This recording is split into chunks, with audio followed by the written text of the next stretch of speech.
தான் பேசணும்னு வைத்திருக்கிறார். அதனால இதை பேச தேவன் அனுகூலம் செய்கிறார்கள். வேதத்தில் உள்ள காரியங்களை எடுத்து பேசுகிறேன். யாரும் என்ன செய்யக்கூடாது, வேற ஒரு மாதிரி ரப்பர் ஸ்டாப் குத்திடக்கூடாது.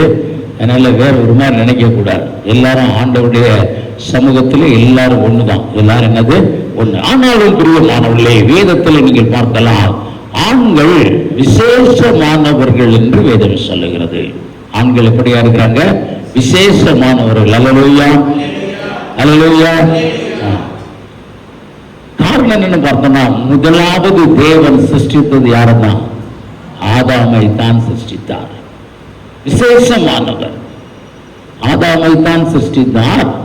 ஆதாமை பார்த்து தான் சில வேலைகளை கொடுத்தார். இந்த பண்படுத்தவும் காக்கவும் இந்த வேலையை செய்ய அப்படின்னு சொல்லி என்ன செய்தார்? எல்லாத்தையும் ஆண்டுகள்னு சொல்லி அவனுக்கு கொடுத்தார். இன்னும் நீங்கள் பார்த்தோம் என்றால், தேவ திட்டங்கள் யாருக்கு தான் அறிவிக்கப்பட்டது? ஆண்களுக்கு தான் அறிவிக்கப்பட்டது. God has selected only men to do his work. அவருக்கு தான் என்ன கொடுத்தாருன்னா அந்த காரியத்தை கொடுத்தார். பெண்களுக்கு கொடுத்தாங்க.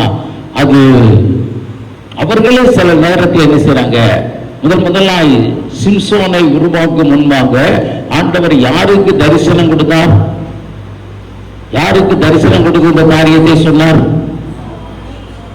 சிம்சோனுடைய தாய்க்கு கொடுத்தார். ஆனா அந்த அம்மா என்ன சொல்லிட்டாங்க அடுத்து? ஐயோ, நீங்க சொல்றது எனக்கு இன்னுமே புரியல, என்ன செய்யறதுன்னு தெரியல, எங்க வீட்டுக்காரர்கிட்ட சொல்லுங்க. சொன்னாங்களா இல்லையா? சொன்னாங்களா? இந்த நாள்ல அப்படி சொல்லுவோமா? நான் தான் எங்க வீட்டுல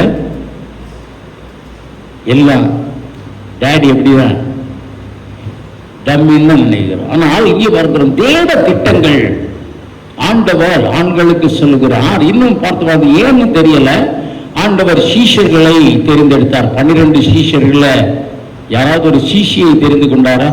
இன்னைக்கு பலவிதமா பல காரியங்கள் சொல்றாங்க. அதனாலதான் ஆண்டவர் அதை தெரிந்து கொள்ளும் பொழுது அவருடைய பெயரை வேதாகமத்தில் தெளிவாய் எழுதியிருக்கிறார். தெளிவாய் எழுதியிருக்கிறார். என்ன எழுதியிருக்கிறார்? எல்லாருமே என்னதான் இருக்காங்க? ஆண்களாக தான் இருக்காங்க. ஆண்டவர் அவர்களை விசேஷமாய் வைத்திருந்தார். அவர்களை விசேஷமாய் வைத்திருந்தார். இன்னும் நீங்கள் பார்த்தோம் என்றால், அந்த சீஷர்களில் ஒருவராகிய பேதுருவை பார்த்து தான் ஆண்டவர் சொன்னாரு, நீதான் ரொம்ப முக்கியமானவன், உண்மையில் என் சபை என்ன செய்வேன்? கட்டுவேன். இந்த நாளிலே மற்ற மக்கள் சொல்லுகிறபடி ஆண்டவர் தன் தாயாகிய மரியாதை பார்த்து, நீதான் ரொம்ப விசேஷமானவள், உண்மையில் என் சபையை கட்டுவேன்னு சொன்னதா? சொல்லல. நல்ல வேலை சொல்லல. சொல்லாமல் இருக்கும்போது என்னென்னமோ செஞ்சுக்கிட்டு இருக்கோம். என்னென்னமோ செஞ்சுக்கிட்டு இருக்கோம். அவங்க தான் ஒரு முக்கியத்துவம், அவங்க மேலே தான் ரட்சிப்பு, அதுதான் சொல்லிக்கிட்டு இருக்கோம். ஒரு முறை நான் என்னுடைய நண்பர் ஒருவரை அழைத்து அவருக்கு ஒரு ட்ரீட்மெண்ட்டுக்காக இந்த தனக்கங்குளத்தை தாண்டி ஒரு இடத்துல இயேசு தோட்டமாக வருமா ஒரு ஒரு ஒரு ஆர்சி குழந்தை இயேசு அந்த இதில் அவங்க ஒரு நல்ல சித்த வைத்தியம் படித்தவங்க. அந்த சகோதரி நான் அழைத்து சென்றேன். அவங்களுக்கு மஞ்சள் காமால் ரொம்ப முத்திருச்சுன்னு சொல்லி அவங்க ட்ரீட்மெண்ட் கொடுத்தாங்க.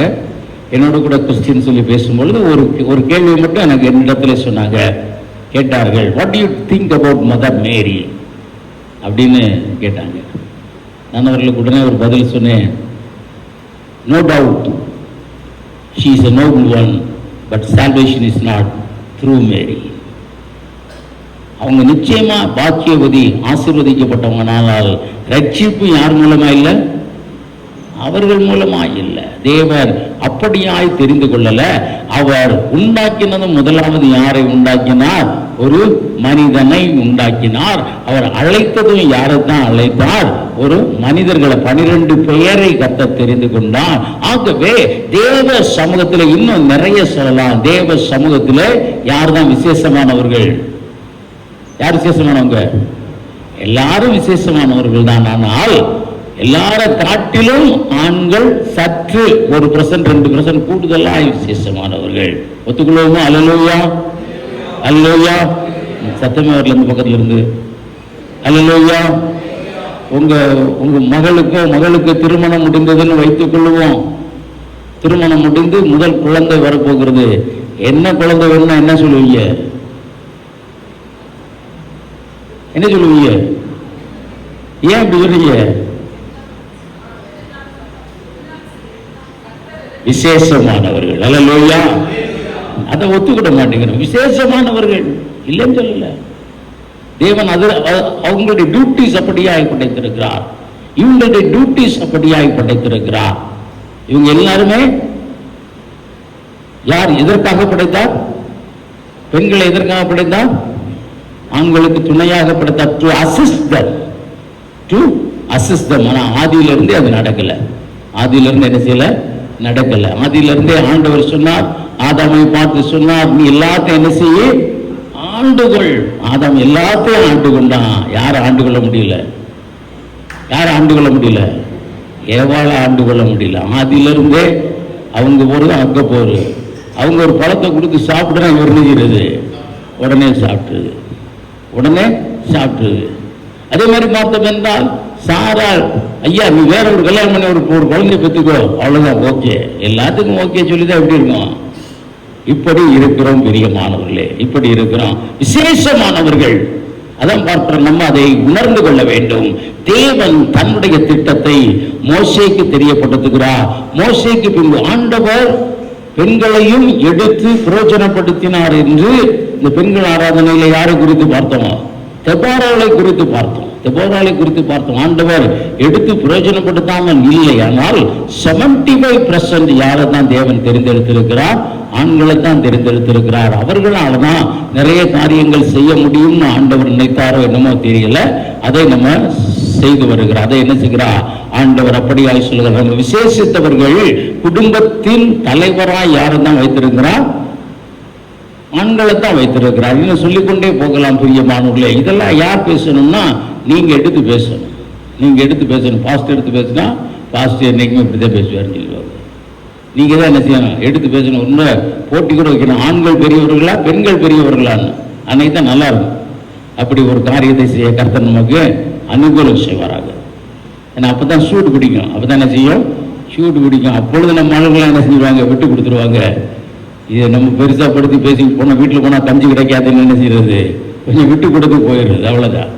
அது அல்ல பிரியமானவர்களே. ஆனால் இந்த ஆண்களுக்கு அதே போல எந்த அளவிற்கு ஒரு முக்கியத்துவத்தை கொடுக்கிறாரோ அதே அளவிற்கு தேவன் அவர்களிடத்திலிருந்து என்ன செய்கிறார்? எதிர்பார்க்கிறார். அல்லேலூயா, அல்லேலூயா, எதிர்பார்க்கிறார். இந்த சபையை பார்த்து இந்த சபையை ஆரம்பி என்று சொல்லி எங்க குடும்பத்தில் நானும் என் மனைவியும் இருக்கிறோம். என் மனைவி எனக்கு முன்பாகவே ரட்சிக்கப்பட்டவர்கள், எனக்கு முன்பாகவே ஆண்டவரோடு கூட ஜெபத்தில் எல்லாம் தரித்திருந்தவர்கள், நல்ல ஒரு பண்பில் வளர்ந்தவங்க, அந்த உலகத்து மேல பெருசா நாட்டம் இல்லாமல் அப்படி வளர்ந்து கொண்டிருந்தவங்க. அவங்க தான் எனக்கு முன்பாகவே பரிசுத்தாவின் அபிஷேகம் பெற்றவர்கள். ஆனால் ஆண்டவர் ஒரு சபையை ஆரம்பிங்கிற திட்டத்தை யாருக்கு தான் கொடுத்தாரு? ஏன்ட்ட தான் கொடுத்தாரு. யாரு கொடுக்கல? அவர்களிடத்திலே சொல்லவில்லை. அது தேவ காரியம். அவர்களால் சில காரியத்தை என்ன செய்ய முடியாது? செய்ய முடியாது. அதனால என்னன்னா என்னிடத்தில் தான் தேவன் என்ன செய்கிறார்? அதிகம் எதிர்பார்க்கிறார்.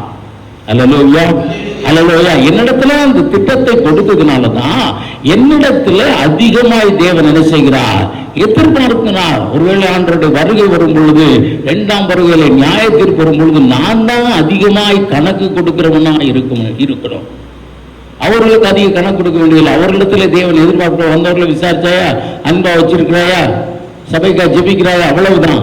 ஆனால் என்னிடத்துல தேவன் என்ன செய்கிறார்? அதிகமாக எதிர்பார்க்கிறார். அதே போலதான் யாருக்கு அதிக ஒரு முக்கியத்துவம் கொடுத்திருக்கிறாரோ அவர்களிடத்திலே தேவன் என்ன செய்கிறார்? அதிகமாய் எதிர்பார்க்கிறார். அல்லேலூயா, அல்லேலூயா. அப்ப வருகையின் நாட்களிலே கிரீடத்தை பெறுகிற நாட்களில் யார் தான் ரொம்ப கிரீடத்தை பெறுவாங்க? சொல்லுங்களேன். யாரு அதிக கிரீடத்தை பெறுவா? சத்தமா சொல்லுங்களேன். பெண்கள் தான் பெறுவாங்க. ஏன்னா அவர்களுக்கு கொடுத்தது கொஞ்சம், அவர்களிடத்திலே தேவன் எதிர்பார்ப்பு கொஞ்சம். தேவன் என்னத்தை எதிர்பார்க்கிறாரோ அதை அவர்கள் என்ன செய்யறாங்க? செய்து முடிக்கிறாங்க. அல்லேலூயா.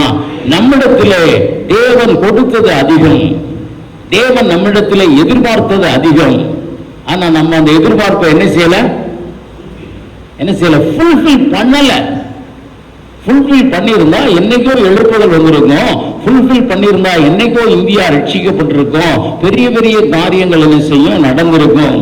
ஆனால் நம்ம என்ன செய்யல, ஃபுல்ஃபில் பண்ணல பிரியமானவர்களே. அதனால நியாய தீர்ப்பின் நாளிலே நம்ம என்ன செய்ய வேண்டியதா இருக்கிறது, கணக்கு கொடுக்கறதுல ரொம்ப அங்க கள்ளக்கணக்கெல்லாம் காமிக்க முடியாது பிரியமானவர்களே. அதனால இப்ப இருந்தே இன்னிலிருந்தே கணக்கு கொடுக்கிறது போல இந்த நாளிலும் 3 பிரைமான ஒரு டியூட்டிஸ ஆண்டவர் நமக்கு வைத்திருக்கிறார். ஆண்டவர் நமக்கு வைத்திருக்கிறார். முதல்ல பார்க்கிறோம், ஒரு மெயினான டியூட்டின்னு பார்த்தோம்னா தேவனோடு கூட இணைந்திருக்க வேண்டும் ஆண்கள். 1 கொரிந்தியர் புத்தகம் 11ஆம் அதிகாரம் 3ஆம் வசனம்.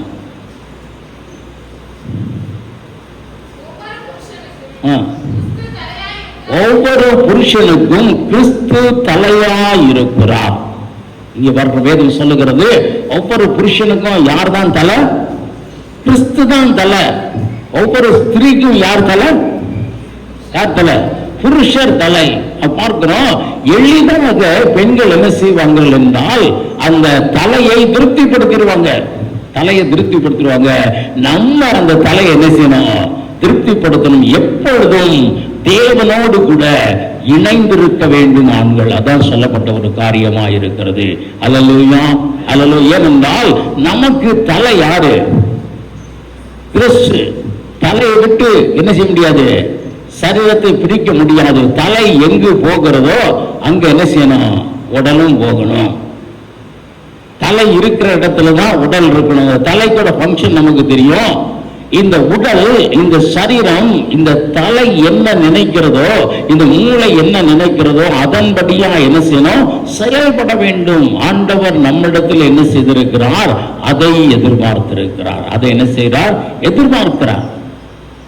அதை எதிர்பார்க்கிறார். அதனாலதான் பிரியமானவர்களே, அதுல சொல்லப்பட்ட ஒரு காரியம் இப்ப பார்த்தோம் என்றால், இந்த ஏவாள் வஞ்சிக்கப்பட்டாங்க, அவர்கள் கனியை புசித்தார்கள், அவர்கள் கொடுத்தாங்க, நான் புசித்தேன். இதுல 2வது குற்றவாளி யாராய் போகிறார், ஆதாமாய் போகிறார். அதனால் யாருக்கு தான் தண்டனை கூடுதல்? யாருக்கு தண்டனை கூடுதல்? ஆதாமுக்கு தான் தண்டனை கூடுதல். ஏவாளுக்கு என்ன தண்டனை கொடுத்தாரு? Only at the time of pregnancy, அந்த டெலிவரியில் மட்டும்தான் அவங்களுக்கு பிரச்சனை.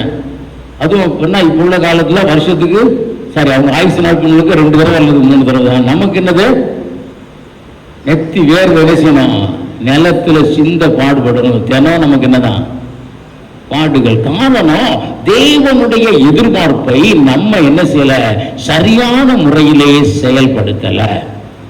தேவன் நமக்கு கொடுத்த டியூட்டிஸ் என்ன செய்யல, சரியான முறையிலே நம்ம செய்து முடிக்கல.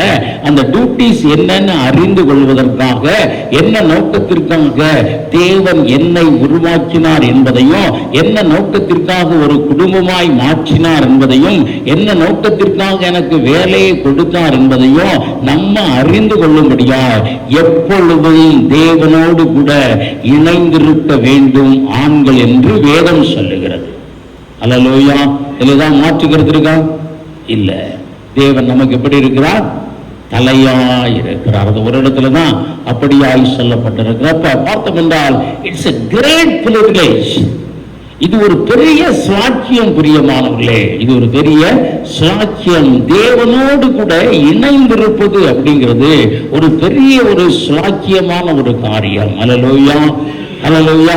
தேவனோடு கூட இணைந்திருக்க, அதை நம்ம என்ன செய்யணும், பெற்றுக்கொள்ள வேண்டும். தேவனோடு கூட எப்ப இணைந்திருக்கணும், எப்ப இணைந்திருக்கணும், எப்பொழுதும் இணைந்திருக்கணும். எப்படி தலை அந்த உடலோடு கூட இணைந்திருக்கிறதோ அதே போல எப்பொழுதும் தேவனோடு கூட இணைந்திருக்கிறது. இதுதான் ஆண்களுக்கு கொடுத்திருக்கிற விசேஷம். அல்லேலூயா, அல்லேலூயா. இதுல நாங்க பாஸ் மார்க் எடுக்கிறதே பெரிய காரியம். நாங்க பாஸ் மார்க் எடுக்கிறதே அப்படித்தானே போகுது. பாஸ் மார்க் பெண்களுக்கு யாரோடு கூட இணைந்திருக்கணும், புருஷனோடு கூட இணைந்திருக்கணும். ஆண்டவரோடு கூட, ஆண்டவர் அவர்களுக்கு தலையாயிருக்கிறார்னு சொல்லல, ஆனால் அவர்கள் தான் அதுல என்ன செய்யறாங்க, டிஸ்டிங்ஷன் வாங்குறாங்க. ஆண்டவரோடு கூட அதிக நேரத்தை கழிக்கிறாங்க, ஆண்டவருக்கு பிரியமாய் நடத்துகிறாங்க, தேவ நடத்துதல்படி நடக்கிறாங்க. எல்லா சபைகளிலும் பார்த்தோம் என்றால் ரட்சிக்கப்பட்டவர்கள் அப்படின்னா, ரட்சிக்கப்படுதல்னா முதலாவது பெண்கள் தான் என்ன செய்யறாங்க, ரட்சிக்கப்படுகிறாங்க. அபிஷேகம் பெறுகிறது யார் தான் அதிகமாக அபிஷேகம் பெறாங்க? பெண்கள் தான் அபிஷேகம் பெறுகிறார்கள். அதிக நேரம் ஜெபிக்கிறது பெண்கள் தான் ஜெபிக்கிறாங்க. ஆனால் இதையெல்லாம் அதிக நேரம் செய்ய வேண்டும் என்ற பொறுப்பு யாருடையதா இருக்கிறது? நம்முடையதா இருக்கிறது. பார்க்கிறோம், நம்முடைய மெயினான டியூட்டிஸ் எப்படின்னா தேவனோடு கூட இணைந்திருக்க வேண்டும்.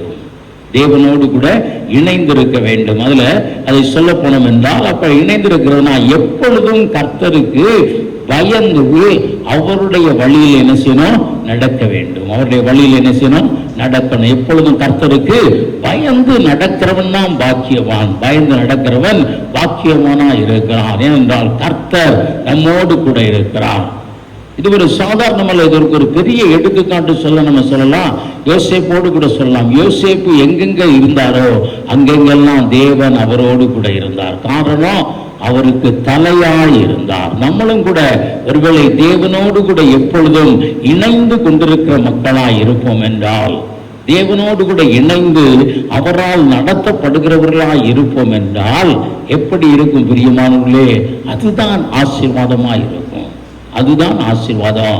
நான் அதிகமாய் பார்த்த காரியத்திலே பெண்கள் பரிசுத்த வாழ்க்கை அதிகமாய் வாஞ்சிக்கிறவங்க, அதிகமாய் இருக்கிறவங்க, பெண்கள் அதிகமாய் ஜெபிக்கிறவங்க. ஆனால் பெண்கள் அப்படியே ஜெபித்துக் கொண்டிருந்தாலும் ஒருவேளை இந்த புருஷர் ஆண்டவருக்குள்ளே வந்தால் அந்த குடும்பத்திலே விசேஷமான ஆசீர்வாதம் உண்டாயிருக்கிறது. அல்லேலூயா, அல்லேலூயா. விசேஷமான ஆசீர்வாதம் அந்த குடும்பத்திற்கு உண்டாயிருக்கிறது பிரியமானவர்களே. அதனால ஒரு குடும்பம் மிக பெரிய ஆசீர்வாதத்திற்குள்ளே வருவதற்கு இன்றியமையாத காரணமா யார் தான் அமையணும்னா, யார் தான் அமையணும்? ஆண்கள் தான் அமைய வேண்டும். ஆண்கள் தான் அமைய வேண்டும். அவனுடைய டியூட்டிஸ்ல தேவனோடு கூட அதிகமாய் இணைந்திருக்கிறவர்களா இருக்கணும். இணைந்திருக்கிறவர்களா இருக்கணும். வேதம் இப்படியாக சொல்லுகிறது.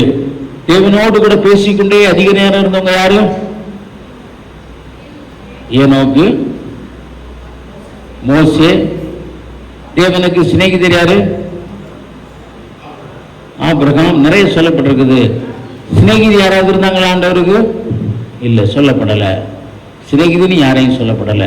அதனால பிரியமானவர்களே, ஒரு முக்கியத்துவத்தை தருகிறார். காரணம், தேவனுக்காக செயல்படுகிற ஒரு முக்கியத்துவம் நமக்கு இருக்கிறது. ஆண்டவரோடு கூட இணைந்து, ஆண்டவரோடு கூட இணைந்து அவருக்கு பயந்து நடக்கும் பொழுது எப்பொழுதும் அவரோடு கூட இருக்க வேண்டும். அவர் சொல்லுகிறார், கிறிஸ்துவின் சிந்தையே என்னில் காணப்படுகிறதுன்னு பவுலப்போஸ்தலன் சொல்லுகிறார். ஏன்னா தலை அவரா இருக்கிறதுனாலே நமக்கு எதான் இருக்கும்? அவருடைய சிந்தை இருக்கும். அவருடைய சிந்தை இருக்கும். அதுதான் நம்முடைய தலைமையான கடமையா இருக்கிறது. எப்பொழுதும் தேவனோடு கூட இணைந்திருக்கிற ஒரு மனிதர்களா இருக்கணும். இணைந்திருக்கிற மனிதர்களா இருக்கணும். இரண்டாவது ஒரு காரியத்தில் நீங்கள் பார்த்தோம் என்றால், ஆதாமை தேடி தேவன் ஒவ்வொரு நாளும் என்ன வந்தாரா? சாயங்காலத்தில் வந்து பேசி கொண்டிருந்தார். தேவனோடு கூட எப்படியா இருக்கணும்? கலந்து உரையாடுகிறவர்களா இருக்கணும். தேவனோடு கூட ஒரு நல் உறவை வைத்திருக்கிறவர்களா இருக்கணும். தேவனோடு கூட ஒரு நல் உறவை என்ன செய்யணும்? வைத்திருக்கிறவர்களா இருக்கணும். தேவனை குறித்தும் தேவ காரியங்களை குறித்தும் நமக்கு தான் என்ன வரணும்? ஒரு பாரம் வர வேண்டும் பிரியமானவர்களே. தேவனோடு கூட இணைந்திருக்கிற ஒரு மக்கள், இணைந்திருக்கிற ஒரு மக்கள், அது நம்ம சொல்ல தேவையில்லை. பார்த்தோம் என்றால் தேவனோடு கூட இணைந்திருக்கிறவர்களா தேவன் விரும்புகிறவர்களாக இருக்கணும். தேவன் விரும்புகிறவர்களாக இருக்கணும். தலை ஒரு பக்கம் சிந்திச்சு கொண்டு உடல் வேறு மாதிரி செயல்பட்டோம்னா அது எப்படி இருக்கும்? அவரை யாருன்னு சொல்லுவாங்க? பைத்தியம்னு சொல்லிடுவாங்க. நம்ம அப்படியா இல்லை பிரியமானவர்களே. ரட்சிக்கப்பட்ட நமக்கு ஒரு முக்கிய பங்கு இருக்கு. ஒரு சபையில பார்த்தோம் என்றால் யாருக்கு தான் ஒரு முக்கிய பங்கை வைத்திருக்கிறார்? ஆண்களுக்கு ஒரு முக்கிய பங்கை வைத்திருக்கிறார். முக்கிய பங்கை வைத்திருக்கிறார். ஆனால் பார்த்தோம் என்றால் இன்றைக்கு நம்ம தான் பெருசா கணக்கு கொடுக்க வேண்டியது இருக்கும். யாரிடத்தில் அதிகம் கொடுத்தாரோ அவரிடத்தில் தேவன் என்ன செய்கிறார்? அதிகம் கேட்கிறார். பார்க்கிறோம், ஒவ்வொருவரும் தேவனோடு கூட இணைந்திருக்கிறதை விரும்ப வேண்டும். இணைந்திருக்கிறத விரும்பணும். அவரோடு கூட பேசுகிறவர்களாய் காணப்பட வேண்டும். அவரோடு கூட பேசுகிறவர்களாய் காணப்பட வேண்டும். அவருடைய காரியத்திலே செயல்படுகிறவராய் காணப்பட வேண்டும். அப்ப தேவனுக்கும் அவர் காரியங்களுக்கும் ஒரு முக்கியத்துவம் கொடுக்கிறது ஆண்கள். அல்லேலூயா, அல்லேலூயா. இங்கே வேதத்தை சொல்லுகிறது, ஆண்கள் நான் பார்க்கும்போது நினைச்சேன், ஆண்கள் பண்டிகை தோறும் ஆலயத்தில் தங்களுடைய பரிசுத்த பண்டிகையின் போது கண்டிப்பாக வரணும்னு சொல்லி வேதத்தில் சொல்லியிருக்கு. பழைய ஏற்பாட்டு காலத்தில் என்னது பண்டிகை தோறும் 3 பண்டிகைக்காக நினைச்சணும் அவங்க வரணும்னு சொல்லப்பட்டிருக்க. காரணம் என்ன, அந்த நாட்களில் எல்லாரும் எப்போதான் வருவாங்க, வருஷத்திற்கு ஒரு முறை தான் நினைச்சுவாங்க ஆலயத்திற்கு வருவாங்க. அதை நம்ம பார்க்கலாம், 1 சாமுவேல் புத்தகத்தில் பார்க்கலாம். அவர்கள் வருஷத்துக்கு ஒரு தடவை வர்றாங்க, பலி செலுத்துறாங்க, காரியங்களை செய்கிறாங்க. ஆனால் பார்த்தோம் என்றால் ஆண்கள் ஆண்டவருடைய சமூகத்திலே அதிகமாய் வர வேண்டும் என்ற ஒரு அர்த்தத்தோடு கூட அது சொல்லப்பட்டிருக்கிறது. அல்லேலூயா, அல்லேலூயா. இதுதான் வேதத்திலே சொல்லப்பட்ட ஒரு காரியமாய் இருக்கிறது.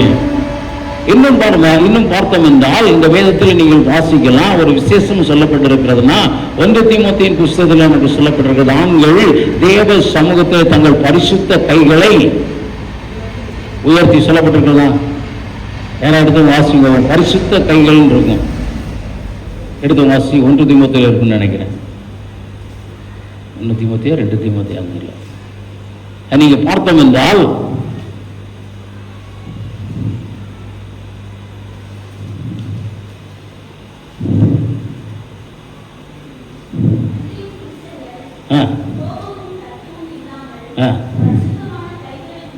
எத்தனை வசனமா?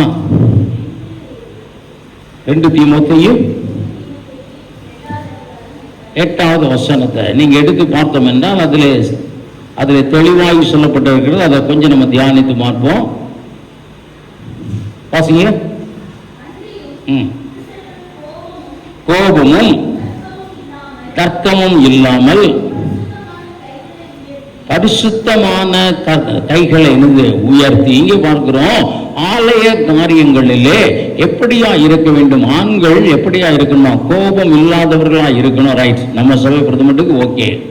தர்க்கம் இல்லாதவர்களா இருக்கணும், ஓகே, ரெண்டும் ஓகே தான். 3வது, தங்களுடைய பரிசுத்த கரங்களை உயர்த்தி தேவ சமூகத்தில் என்ன செய்யணும், அவர்கள் ஜெபம் பண்ண வேண்டும். எல்லா இடங்கள் உயர்த்தி எல்லா இடங்களிலேயும் ஜெபம் பண்ண வேண்டும் என்று விரும்புகிறேன். அன்றியும் புருஷர்கள் கோபமும் தர்க்கமும் இல்லாமல் பரிசுத்தமான கைகளை, இந்த பரிசுத்தமான கைகளை அப்படின்னு சொல்லி பெண்களுக்கு எந்த இடத்துல என்ன செய்யப்படல, சொல்லப்படல. காரணம், அவர்கள் எப்பொழுதும் பரிசுத்தமான கைகளை தான் உடையவர்களா இருந்தாங்க. இங்க நமக்கு தான் என்ன தேவை, பரிசுத்தம் அதிகமாய் தேவை அப்படிங்கிற ஒரு காரியத்திலே சொல்லப்பட்டதா இருக்கிறது. அந்த பரிசுத்த கைகள் அதை உயர்த்தி ஜெபிக்கும் பொழுது அது அப்படியே நடக்கும். பிரியமானவர்களே, அல்லேலூயா, அல்லேலூயா. பார்த்தோம் என்றால் ஆண்கள் ஜெபத்திலே கொஞ்சம் தயக்கம் உள்ளவர்களாய் காணப்படுகிறோம். எல்லா இடங்களிலும் நம்மளால் நினைச்ச முடியாது, ஜெபிக்க முடியாது. ஒரு முறை நாங்கள் ஒரு ட்ரைனிங்காக ஒரு 10 நாள் 1984 நவம்பரில் நாங்கள் ஒரு இடத்துல போயிருந்தோம். ஒரு வேதத்தை படித்துக் கொள்ளும்படியாக 10 நாள் அங்கே போய் தங்கியிருந்தேன். அங்கே தங்கி இருந்துட்டு நாங்கள் திரும்பி வரும்பொழுது அதில் கொஞ்சம் பேர் நாங்கள் பழக்கமாக திருநெல்வேலியில் ஒரு ஹோட்டலில் எல்லாம் சாப்பிட்டுட்டு வெளியில் வந்தோம். அதில் ஒரு 2-3 பேர் நல்ல ஆண்டவருக்குள்ளே இருந்த ஒரு மக்கள். ஜஸ்ட் ஹோட்டல் வாசலை விட்டு வெளியே வந்து அவரவர் பஸ் ஸ்டாண்டுக்கு போகிறதுக்காக நிற்கிறோம். ஒரு ஜோமனமான ஒருத்தர் கேட்டு அந்த வாசலில் நின்று, ஹோட்டல் வாசலில் தள்ளி நின்று ஜோமன்னர். எனக்கு ஆச்சரியமாக போச்சு. இது ரொம்ப ரேர் பிரியமானவர்களே, ரொம்ப ரேர். அங்கே சொல்லுங்க, எல்லா இடங்கள்லேயும் ஒரு இடத்திற்கு போறீங்க, ஒரு சொந்தமா போறீங்க, ரட்சிக்கப்பட்டவர்களுக்கும் மற்றவங்களுக்கும் ஒரு வித்தியாசம் வேணும் பிரியமானவர்களே, ஒரு வித்தியாசம் வேணும். தேவனுடைய வார்த்தையை சொல்லுகிறவர்களாகும் எல்லா இடங்களிலேயும் தங்கள் கரங்களை உயர்த்தி ஜெபிக்கிறவர்களா இருக்கணும். அதைத்தான் தேவன் என்ன செய்கிறார், எதிர்பார்க்கிறார். அல்லேலூயா. அவர் தலையா இருக்கிறார். உங்களை விசேஷமானவர்கள் என்று சொல்லுகிறார். உங்களுக்கு ஒரு விசேஷத்தை தர விரும்புகிறார். ஒருவேளை நீங்கள் எல்லாரும் சொந்தமாய் கூடி நல்ல சந்தோஷப்படுறீங்க, தவறு அல்ல, சந்தோஷம்தான். சகோதரர்கள் ஒருமித்து கூடுகிறது நன்மையும் இன்மையும் கூடி வருகிறது சந்தோஷம். ஆனால் அதை நீங்க டிஸ்போஸ் ஆகி வரும் பொழுது ஆண்கள் என்ன செய்யணும், எல்லாரும் அப்படின்னா நல்லா பேசணும், ஒரு ஜெபம் பண்ணுவோம் அப்படின்னு சொல்லி அந்த குடும்ப தலைவர்கள் என்ன செய்யணும், அந்த குடும்பத்தில் இம்பார்ட்டன்ஸ் உள்ளவங்க யாரா இருந்தாலும் சரி, அந்த இடத்துல ஒருவர் கர்த்தருக்காக பேச எழும்பணும். ஆண்டவர் அதான் சொன்னார். ஒரு பெரிய பிரச்சனை வந்த பொழுது, என் பட்சத்திலே நிற்கிறவன் யாருன்னு கேட்ட பொழுது யார் தான் வந்தாங்க? லேவியர்கள் தான் வந்தாங்க. லேவியர்கள் தான் வந்தாங்க.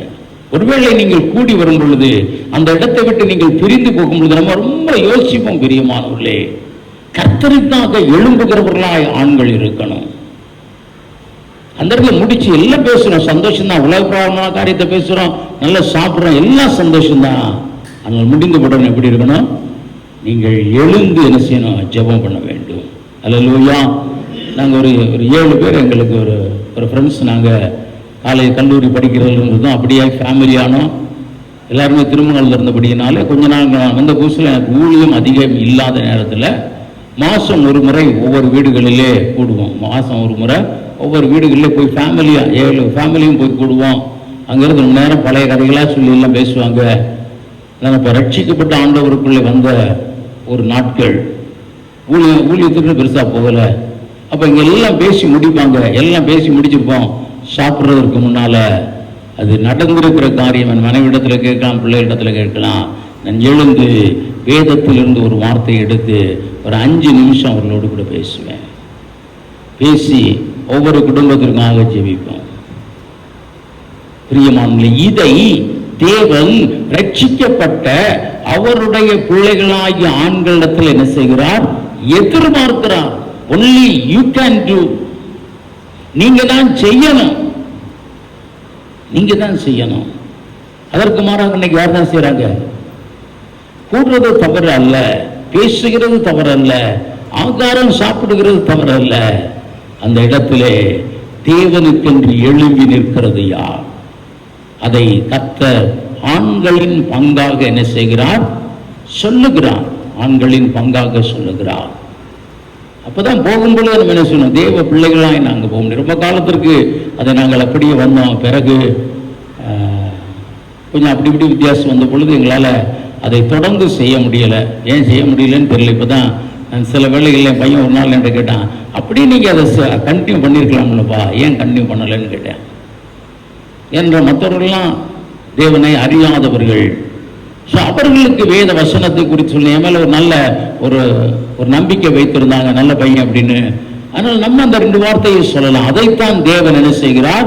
எதிர்பார்க்கிறார். ஆண்கள் எல்லா இடத்திலும் தங்கள் பரிசுத்த கைகளை உயர்த்தி ஜெபம் பண்ண வேண்டும்.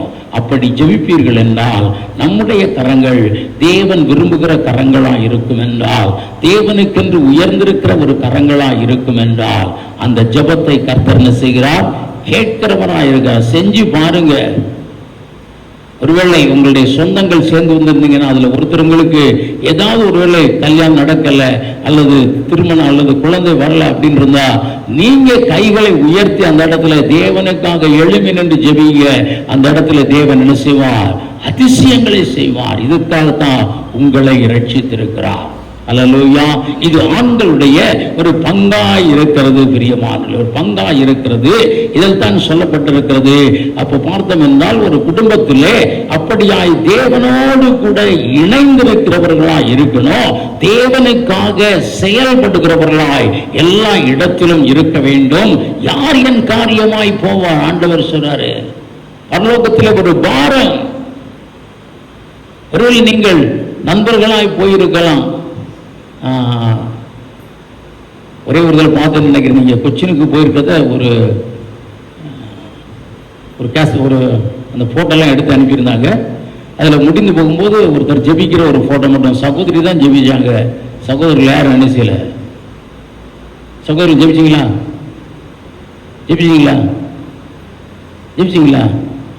அந்த சர்ச்சில் ஜெபிச்சிங்கன்னு நினைக்கிறேன்.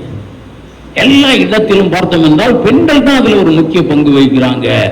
தேவனுக்காய் செயல்படுகிறவர்கள், தேவனுக்காக செயல்படுகிறவர்கள். ஒருத்தர் என்கிட்ட கேட்டாரு, நான் சொன்னேன் டூரா தான் போவோம் அப்படின்னு சொல்லி. ட்ராக்ஸ் கொண்டு போனீங்களான்னு கேட்டாரு. டூர் போயிருக்காங்க சர்ச்சில் வந்து சொன்னோம்னா, அவர்கள் கேட்ட காரியம், ஒரு ஊழியக்காரர் கேட்டாரு, ட்ராக்ஸ் கொண்டு போனீங்களான்னு கேட்டாரு. என்ன சொல்ல பிரதர்? தேவனுக்காய் செயல்படுகிறவர்களாய் எழுந்திருக்கிறது ஆண்கள். அதான் பார்ப்போம். எல்லா இடங்களிலேயும் கைகளை தூக்கி ஜெபிக்கிறவர்களா. எனக்கு ஒரு சகோதரர் தெரியும், ஒரு வயசானவர். அப்போ நான் பார்க்கும்போதே ஒரு 70 வயசு இருக்கும். ஒரு கடையில் ஒரு கணக்குள்ளையா வேலை பார்த்துக்கிட்டு இருந்தார். அவர் தான் முடிந்தவுடன் அது ரோட்டோரத்தில் இருந்தது. அந்த கடையில் அவர் தான் அதை க்ளோஸ் பண்ணிட்டு வருகிறவர். கரெக்டாக முடியும் போது 9 மணி போல் 2 கட்டை வச்சிருப்பார். அந்த கட்டையை தட்டி ஒரு 2 பாடலை படிப்பார். படித்து சத்தம் போட்டு ஒரு ஜெபம் பண்ணுவார். ஒருவேளை அந்த கடையில் பக்கத்தில் யாராவது இருந்தோம்னா அவங்களுக்கும் சேர்த்து ஜெபம் பண்ணுவார். எல்லா இடங்களிலும் எல்லா நேரங்களிலும் தேவனுக்கென்று செயல்படுகிறவர்களாக இருக்கிறவர்கள் தான் ஆண்கள் என்று வேதம் சொல்கிறார். அதனால தான் அவர்கள் விசேஷமானவர்கள். அல்லேலூயா, அல்லேலூயா. அதில் நிறைய காரியங்கள் இருக்குது. பரிசுத்த கைகளை உயர்த்தணும். இன்னைக்கு குடும்பத்தில் சும்மா சொல்லி பாருங்க, சொல்ல கஷ்டமா இருக்கும். ஆனால் அது பெரிய ஒரு எழுப்புதலாக இருக்கும். ஒருவேளை உங்கள் பிள்ளைகள் எல்லாம் உங்கள் வீட்டிற்கு வருவார்கள் என்றால், பெரும்பாலும் எங்கள் வீட்டிலேயே ஒரு ஜெபம் பண்ணி அனுப்புங்க அப்படின்னு மனைவி தான் சொல்லுவாப்புல. நான் அப்படின்னு யாராவது சொல்கிற வரைக்கும். ஆனால் அப்படி சொல்லலை, நீங்கள் முன்மொழிங்க. சரி, எல்லாரும் பேசிட்டோம், ஒரு சின்ன ஜெபம் பண்ணிருக்கோம். எல்லாரும் கிறிஸ்தவங்க தானே, ஒரு ஜெபம் பண்ணுமா சொல்லி நீங்கள் ஜெபம் பண்ணுங்க.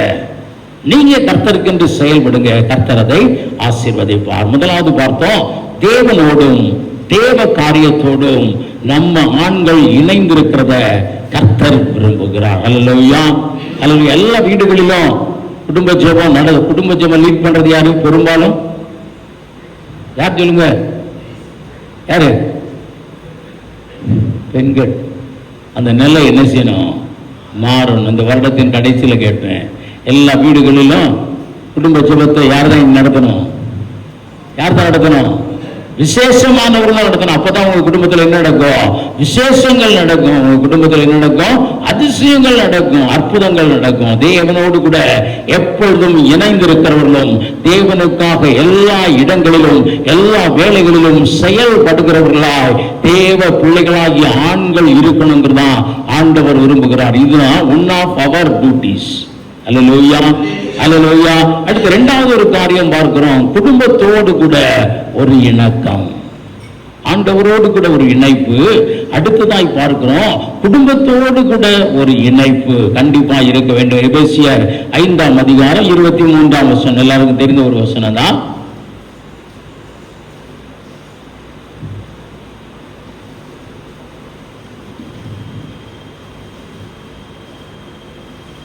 எபேசியர் 5:23.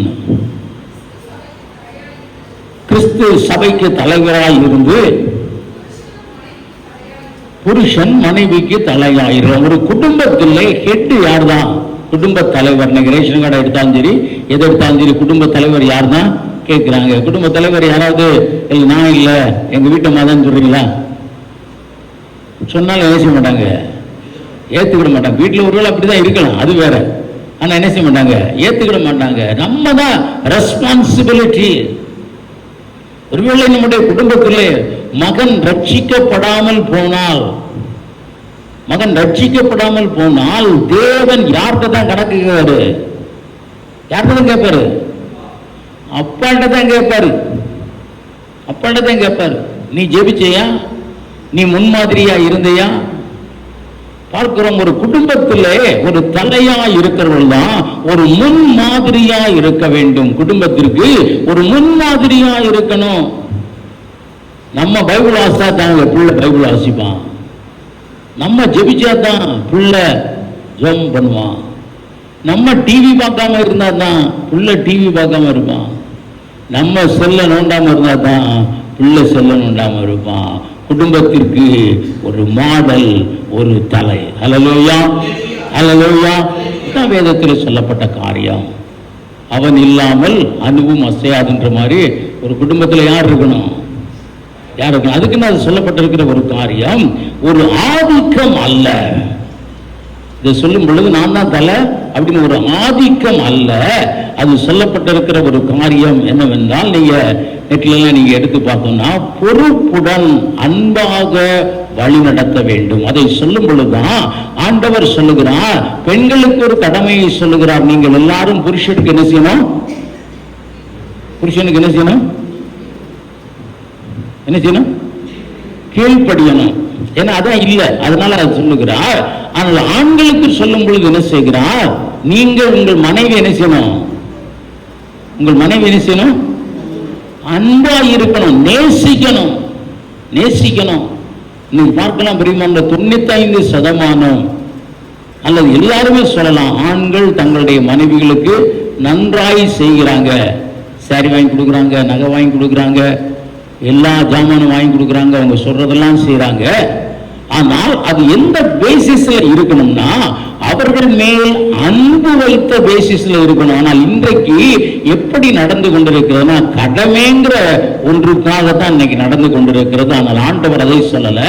நீங்கள் குடும்பத்திலே அன்பானவர்களாய், அன்பை வெளிக்காட்டுகிறவர்களாய், அன்பினாலே எல்லாத்தையும் செய்கிறவர்களாய் இருக்கணும்னு சொல்லி ஆண்டவர் விரும்புகிறார். அதனாலதான் உங்கள் மனைவிகளை நீங்க என்ன செய்யுங்க? அவர்களிடத்துல அன்பாயிருங்கள்னு சொல்லி இருக்கிறார். அல்லேலூயா. அப்ப நம்ம காரியத்தை செய்யறோம், எல்லாரும் வீட்டு காரியத்தை செய்யறோம். நான் இப்பெல்லாம் வந்து அவங்க போறதில்லை, எங்க வீட்டில் விட மாட்டாங்க. ஆனால் முந்திலாம் என்னது, நைட் ஆச்சுன்னா நம்ம போனோம்னாவே சாயந்தரம் போனால் ஹோட்டலில், அப்போ வந்து இந்த மீனாட்சி இந்த மாதிரி சின்ன சின்ன ஹோட்டல் தான் இருந்தது.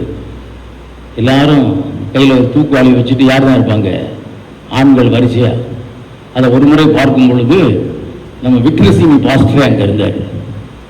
பாஸ்டர், என்ன நீங்க இங்க அப்படின்னா, சோம்பலின் அப்பம் வாங்க வந்திருக்கிறேன். அவர் ஹோட்டல் சாப்பாடு எப்படி சொன்னாரு?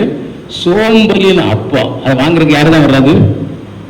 ஆண்கள். கடமை, அதான் கடமை. பாருங்க, எல்லாரும் அதை செய்கிறோம்.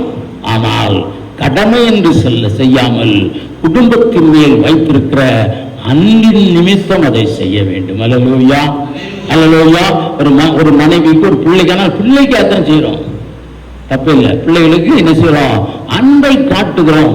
அவர்கள் மேல் வைத்த அன்பினாலே அதை செய்கிறோம். அதுதான் குடும்பத்தில் இருக்கிற ஒரு ஈடுபாடு. ஒரு குடும்பத்தில் ஒரு முக்கியமான பங்கை நம்ம வகிக்கிறோம். அந்த குடும்பத்தில் வருகிற காரியம் என்னவென்றால் ஒரு ஈடுபாடு. அது என்ன செய்யணும்னா, முதல் குடும்பத்திலே சொல்லப்பட்டிருக்கிறது, ஆண்டவர் ஆதாமை அழைத்து சொன்னார், இந்த இடத்தில் இருக்கக்கூடிய எல்லா கனிகளையும் நீ புசி, ஆனால் ஒண்ணு மட்டும் என்ன செய்யாத, புசிக்காத. எந்த கனிய புசிக்காதேன்னு சொன்னார். பிசாசானவன் நேர யார்கிட்ட வந்து சொல்லுகிற கேட்கிறா, ஏவாள்கிட்ட கேட்கிறார், இங்க இருக்கக்கூடிய எல்லா கனியையும் நீ புசிக்கலாமான்னு கேட்கிறார் இல்லையா? ஆனால் இந்த காரியம் யார்கிட்ட சொல்லப்பட்டிருக்கிறது? ஆண்டவர் ஆதாம்கிட்ட சொன்னார். தேவனுடைய வார்த்தையை ஆண்கள் குடும்பத்திற்குள் கொண்டு செல்லுகிறவர்களாய் இருக்கணும். தேவனுடைய கட்டளைகளை, தேவனுடைய நியமனங்களை, தேவனுக்கு பயந்து நடக்கிறத நம்ம என்ன செய்யணும்? ஆண்கள் தான் குடும்பத்தில் என்ன செய்யணும்? போதிக்கணும். ஏவாள் என்ன சொன்னாங்க? எனக்கு தெரியாது சொன்னாங்களா? தெரியாது சொன்னாங்களா? நான் நிறைய கொஸ்டின்லாம் வைத்திருக்கேன். அதை கேட்டேன்னா உண்மையிலே நிறைய காரியங்கள் அந்த கணவன் மனைவிக்குள்ள என்ன செய்யல, தெரியல. ஒரு முறை ஒரு கணவர்கிட்ட நான் கேட்டேன், நம்முடைய சபையில் இருக்கவங்க தான், உங்க மனைவி எலிமெண்டரி ஸ்கூல் எங்க படிச்சாங்க அப்படின்னு கேட்டேன். 10 வருஷம் ஆச்சு உங்களுக்கு கல்யாணம் முடிச்சு. அவர் சொன்னார் தெரியாதுன்னு சொன்னார். 10 வருஷமாச்சு, எலிமெண்டரி ஸ்கூல் எங்க படிச்சாங்க தெரியாது. உங்க மனைவிக்கு என்ன கலர் பிடிக்கும் தெரியாது. உங்க மனைவிக்கு இனி பிடிக்குமா காரம் பிடிக்குமா தெரியாது. இதே சொல்லி கொடுப்போம்னா நம்ம குடும்பத்திற்கு தலையாய் இல்லை. ஆண்கள் எப்படி இருக்கணும்? இதை உங்களை நீங்களே கேட்டு பாருங்க. Are you having that knowledge? இன்னைக்கு உடனே கேட்காதீங்க, அது நல்லா இருக்காது. கொஞ்ச நாள் கழிச்சு பைய கேளுங்க, எங்க படிச்ச என்ன ஏது. பிரியமானவர்களே, யோசிச்சு பாருங்க. குடும்பத்தின் தலைவன் ஆண். அவன் எப்படி இருக்க வேண்டும்? குடும்பத்திற்கு தேவனுடைய வார்த்தைகளை போதிக்கிறவனாய் இருக்க வேண்டும். ஆண்டவர் இந்த ஆதியாகமம் 18ஆம் அதிகாரத்தில் சொல்லுகிறான், நான் ஆபிரகாமுக்கு நான் செய்ய போகிறதை மறைப்பதில்லை, ஏனென்றால் அவன் தன்னுடைய சந்ததிக்கு எதை போதிக்க போகிறான்? தேவனுக்கு பயந்து நடக்கிறத போதித்து போகிறான். யார்தான்? சாராள்னு சொன்னாரா? இல்ல, ஆபிரகாம். நம்ம தான் நம்முடைய குடும்பத்திற்கு போதிக்கிறவர்களா இருக்கணும், தேவனுடைய வார்த்தைகளை சொல்லுகிறவர்களா இருக்கணும். ஒவ்வொரு ஃபேமிலி ஆல்டர் கொஞ்ச நேரம்னாலும் பிள்ளைகள் ஒருவேளை வேத வசனத்தை வாசிக்கலாம், ஆனால் கணவர் என்ன செய்யணும்னா அதை வியாக்கியானப்படுத்தி சொல்ல வேண்டும். நம்ம எப்படி நடக்கணும்னு இந்த வசனம் சொல்லுகிறது. ஃபேமிலி ஆல்டர், வீட்டில் ஒரு குடும்ப ஜெபம்னா ஃபேமிலி ஆல்டர். இந்த நாட்களில் கடமைக்காக தான் ஃபேமிலி குடும்ப ஜெபம் நடக்குது. ஒருவேளை அது செய்யலன்னு ஆண்டவர் கோச்சுக்குவாரு, அது செய்யலன்னு ஆண்டவர் அடிச்சுக்குவார். இல்லை, அவர் மேல் வைத்திருக்கிற அன்பினாலே அதில் என்ன செய்யணும், ஒரு இன்வால்மெண்ட். அதில் ஒரு பாடல் பாடணும், அதில் ஒரு வேத வசனம் வாசிக்கணும். அந்த வேத வசனத்தை யார் போதிக்கணும்? யார் போதிக்கணும் சொல்லப்பட்டிருக்குது? ஆண்கள் போதிக்கணும். ஆண்டவர் யார்கிட்ட தான் சொல்றாரு? உங்ககிட்ட தான் சொல்றாரு. நீங்கள் குடும்பத்திலே சொல்ல வேண்டும், நீங்க குடும்பத்திலே சொல்ல வேண்டும். கொஞ்ச நாளைக்கு அப்புறமே மாறிடுச்சு. எங்க மாறிடுச்சு? சிம்சன் வரும் பொழுதே மாறிடுச்சு. ஆண்டவர் யார்கிட்ட தான் முதல்ல போய் சொல்றாரு? யார்கிட்ட சொல்றாரு? மனோவாவின் மனைவிட்டு தான் சொல்றாரு. மனோவா ஒரு வேஸ்ட்னு சொல்லிட்டாரு. இன்னைக்கு ஏன் ஆண்டவர் சமூகத்தில் நம்ம இருக்கிறது இல்லை, ஆண்டவருடைய வார்த்தையை கேட்கிறதே இல்லை, ஆண்டவருடைய வார்த்தைகளை தியானம் பண்ணுகிறது இல்லை. ஏன் தியானம் பண்றோம்? எல்லாம் பிரசங்கம் பண்றோம்னு பார்த்துக்குவாங்க, நம்ம பிரசங்கம் பண்ண போறோம். ஏன் சொல்லு, இரவும் பகல் நம்முடைய வேதத்தை தியானிக்கிற மனுஷன் பாக்கியவான். நான் அடிக்கடி சொல்லுவேன், வாரத்திற்கு ஒரு செய்தியாவது ஒவ்வொருவரும் ப்ரிப்பேர் பண்ணணும். வாரத்திற்கு ஒரு செய்தி. நீங்கள் பாக்கியவான்களா இருப்பீங்க, நீங்க ஆசீர்வதிக்கப்பட்டவர்களா இருப்பீங்க. இன்னைக்கு அதுக்கு நிறைய காரியங்கள் இருக்கிறது. ஒரு நோட்டை எடுத்து ஒரு வாரத்திற்கு ஒரு தலைப்பில் நீங்க ஒரு பிரசங்கம் பண்ணுங்க. நீங்களே ஒரு ரூம்ல போய் நம்ம வந்த நம்ம பிராங்க்லின் ஒரு ஊழியக்காரர் நம்ம கொஞ்ச நாள் வைத்திருந்தோம். அவர் சொன்னார், அவருக்கு பிரசங்கமே பண்ண தெரியாத நேரத்தில் பிரசங்கத்தை எழுதி ஒரு ரூமுக்குள்ள போய் அவர் என்ன செய்வாரு, ஒரு நிறைய பேர் உட்கார்ந்துருக்க மாதிரி நினைச்சு அவரே பிரசங்கம் பண்ணி பார்ப்பாராம். You do it. நீங்களே ஆராதனை நடத்தி பாருங்க, 100 பேர் இருக்கிற மாதிரி நினைச்சுக்கிட்டு. ஏனென்றால் நீங்க தான் அதை செய்யணும்னு ஆண்டவர் விரும்புகிறார். அல்லேலூயா. நீங்க தான் அதை செய்யணும். பிரியமானவர்களே, இது நம்ம குடும்பத்தில் நீங்க பார்க்கலாம். குடும்பத்தை பொறுப்புடன் அன்பாக வழி நடத்துகிறவரும், குடும்பத்தை போதித்து நடத்துகிறவரும், குடும்பத்திலே விசுவாச விதைகளை வேரூன்ற செய்கிறதும் ஆண்களின் பங்காய் இருக்கிறது. அல்லேலூயா, அல்லேலூயா. இதுல நம்ம எத்தனை மார்க்குங்க வாங்கலாம்? குடும்பத்தில் உள்ள ஆண்கள் எத்தனை மார்க்கு போடலாம்?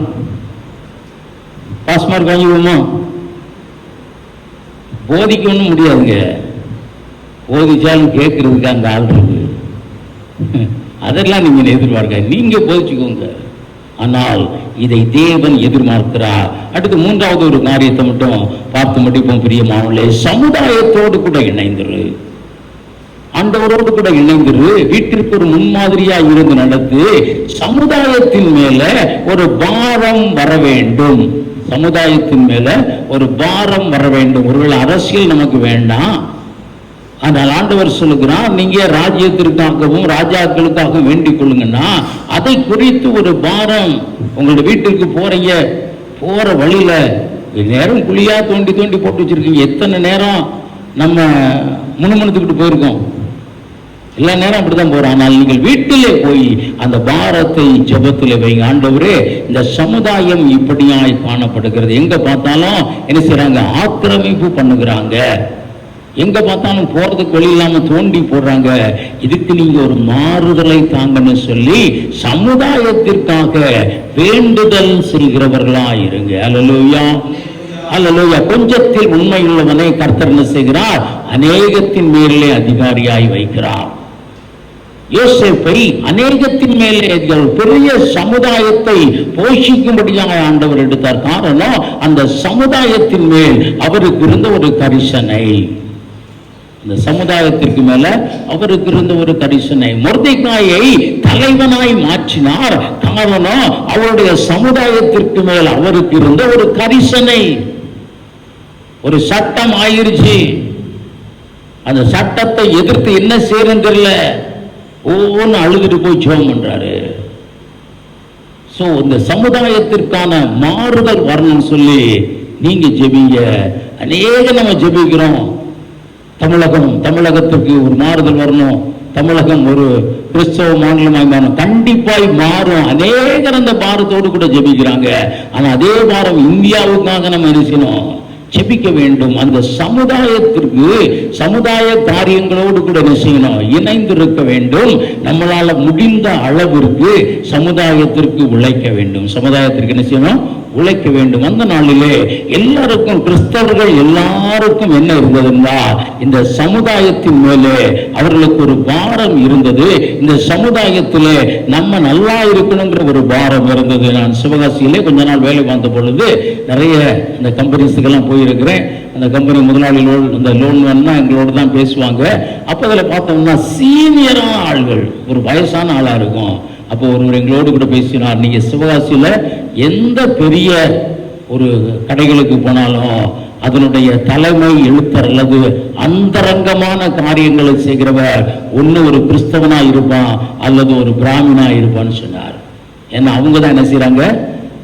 கடவுளுக்கு பயந்து நடக்கிறாங்க. அதே போல நான் அநேகர் சொல்றாங்க, டீச்சர்ஸ்ல கிறிஸ்டியன் டீச்சர்ஸ் தான் எப்படி இருக்கிறாங்க? பிள்ளைகளுக்கு ஒரு பாரத்தோடு கூட சொல்லிக் கொடுக்கிறவர்களா இருக்கிறாங்க. சமுதாயத்தில் ஏதாவது செய்யணும்னு நினைக்கிறவர்களா இருக்கிறாங்க. ஏழைகளுக்கு ஏதாவது செய்யணும்னு நினைக்கிறாங்க. கஷ்டப்படுகிறவர்களுக்கு ஏதாவது செய்யணுங்கிற ஒரு பாரம் வருகிறது. அந்த பாரம் பெரும்பாலும் யார்கிட்ட தான் அதிகமாக வருகிறது? பெண்கள்கிட்ட தான் அதிகமாக வருகிறது. அந்த பாரம் யார்கிட்ட வரணும்?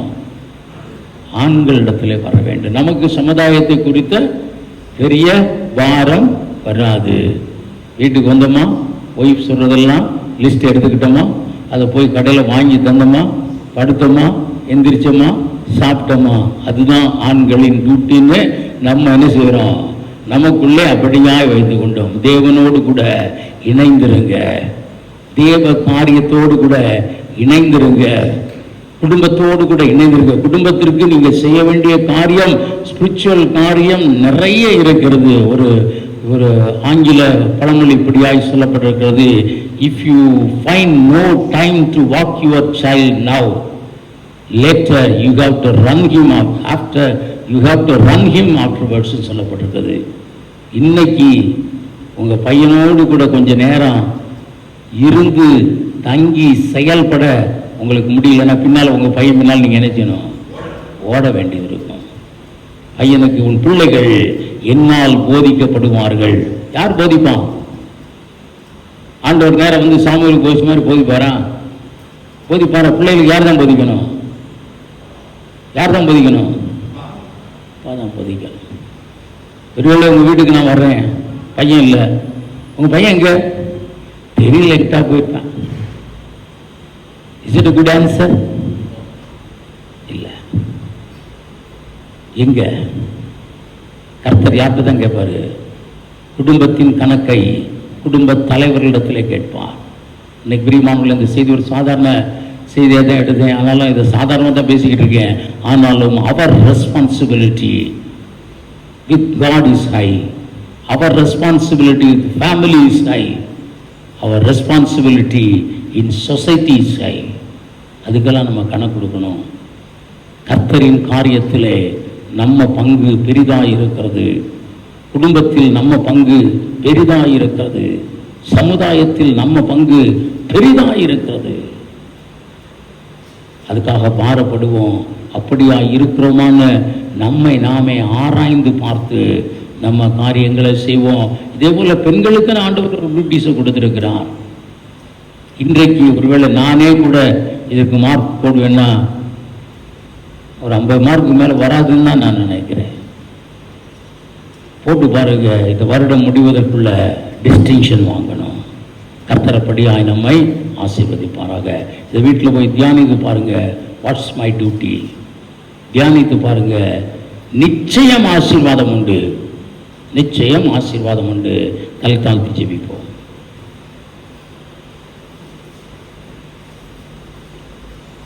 நல்ல ஆண்டவரே, நல்ல வேலைக்காய் சோதரிக்கிறோமப்பா. இந்த நாளிலும் ஆண்களின் பங்கை குறித்து கர்த்தர் எங்களோடு கூட நீங்க பகிர்ந்து கொண்டீங்க சுவாமி. ஆண்டவரே, நன்றி தகப்பனே, உமக்கு சோதரம். எவ்வளவோ எங்களுக்கு ரெஸ்பான்சிபிலிட்டி இருக்கு சுவாமி. உமோடு கூட இணைந்து இருக்கணும், குடும்பத்திற்கு முன்மாதிரியா இருக்கணும், குடும்பத்தை நடத்துகிறவர்களா இருக்கணும், சமுதாயத்தில் நாங்கள் உயர்ந்திருக்கும்படியாய் சமுதாயத்திற்காக பாரப்பட்டவர்களாய் மாற கர்த்தர் எங்களுக்கு உதவி செய்யுங்க. ஒவ்வொருவரையும் பேர் ஆசீர்வதிக்க, குடும்பமாய் ஆசீர்வதிங்க. ஜெப வீரர்களாய் மாற கர்த்தர் உதவி செய்யுங்க. ஆண்டவர் ஒவ்வொரு குடும்பத்தையும் கர்த்தர் இந்த நாளிலே நீங்க அதிகமான ஆசீர்வாதத்தால் நிரப்புங்க சுவாமி. விசேஷமாய் ஆண்டவரே, இதுதான் பள்ளி தேதிகள் ஆண்டவரை இன்றைக்கு ஒருவேளை முடிவு பண்ணாத நேரத்தில் 4ஆம் தேதி ஆண்டவர் பிள்ளைகள் அடுத்த கிளாஸுக்குள்ளே போறாங்க சுவாமி. ஆண்டவர் எல்லாரும் வாய்களை விரிவாய் தரும் செல்வம் அந்த பிள்ளைகளுக்கு ஆண்டவர் இந்த புதிய படிப்பிற்குள்ளாய் நடத்துங்க. நல்ல ஞானத்தை தாங்க, நல்ல கிருபையை தாங்க, நல்ல படிக்கத்தக்க ஆண்டவர் ஆரோக்கியத்தை தாங்க, பாதுகாப்பை தாங்க சுவாமி. ஆண்டவரே, கிறிஸ்தவ பிள்ளைகள் முதலிடத்தில் இருக்க கர்த்தர் இயேசு அனுகூலம் செய்யுங்கள் அப்பா. நன்றி தேவனே, நமக்கு சோதரம். கர்த்தர் கூட இருந்து அப்படியே செய்யுங்க. எங்க பிள்ளைகள் தலையா இருக்க கர்த்தர் உதவி செய்யுங்க. எங்க குடும்பத்தில் அதிசயம் நடக்க கர்த்தர் உதவி செய்யுங்க. எங்க குடும்பத்தின் தேவைகள் அதிசயமாய் சந்திக்கப்பட போகிறதற்காக நன்றி தகப்பனே, நமக்கு சோதரம். நாங்கள் கர்த்தருக்குள் மகிழும்படியா தேவனிடத்திலிருந்து அநேக ஆசீர்வாதங்களை பெற்றுக் கொள்கிறவர்களாய் மாற கர்த்தர் எங்களுக்கு உதவி செய்யுங்க சாமி. நன்றி தகப்பனே, நமக்கு சோதரம். படித்து முடித்த பிள்ளைகளுக்கு அடுத்த வேலை வாய்ப்பை கர்த்தர் தந்து நடத்துங்க. ஆண்டவரே, பெரிய காரியங்களை இந்த ஜூன் மாதமே எங்களுக்கு நீங்க தரப்போகிறதற்காக சோதரிக்கிறோம் அம்மா. பாதைகளை பிள்ளைகளுக்கு என்று திறந்து தாங்க. காரியங்கள் சபையின் குடும்பங்களில் நடக்கட்டும். ஆண்டவரே, படிப்பின் தேவைகள் எல்லாம் சந்திக்கப்படட்டும். ஆண்டவரை நன்றி தகப்பனே, நமக்கு சோதரம் அம்மா. ஆண்டவரை, குடும்பத்திலே நீர் ஆண்டவரை பரிகாரியா இருந்து எந்த வியாதி பலவீனம் குடும்பத்தை தொடாதபடிக்கு கர்த்தர் வேலி அடைத்து நீங்க பாதுகாத்துக் கொள்ளும்படியா ஜெபிக்கிறோம் அம்மா. ஆண்டவரே, சகோதரிகளுக்கு இருக்கக்கூடிய இந்த கால்வலி, முதுகுவலி, ஆண்டவர் உடல் வலிகள் எல்லாம் கர்த்தரேசு பூரணமாய் மாற்றுங்க. ஆண்டவர் நன்றி சாமி. விரோதமாய் செயல்படுகிற ஆண்டவர் பொல்லாத ஆவிகளை ஆயுதங்களை கர்த்தரேசு கட்டி அப்புறப்படுத்துங்க சாமி. கர்த்தரை கூட இருங்க. ஒவ்வொருவரையும் பேர் ஆசீர்வதிங்க. செட்டை மறைத்து பாதுகாத்து பராமரித்து ஆசீர்வதித்து மகிழ பண்ணும்படியாய் இயேசு கிறிஸ்துவின் நாமத்திலே ஜெபிக்கிறோம் நல்ல பிதாவே, ஆமென்.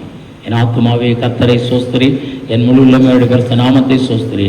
என் ஆத்துமாவே கர்த்தரை சோஸ்திரி, கர்த்தர் செய்த சகல பாரலையும் மறவாது, ஆமென்.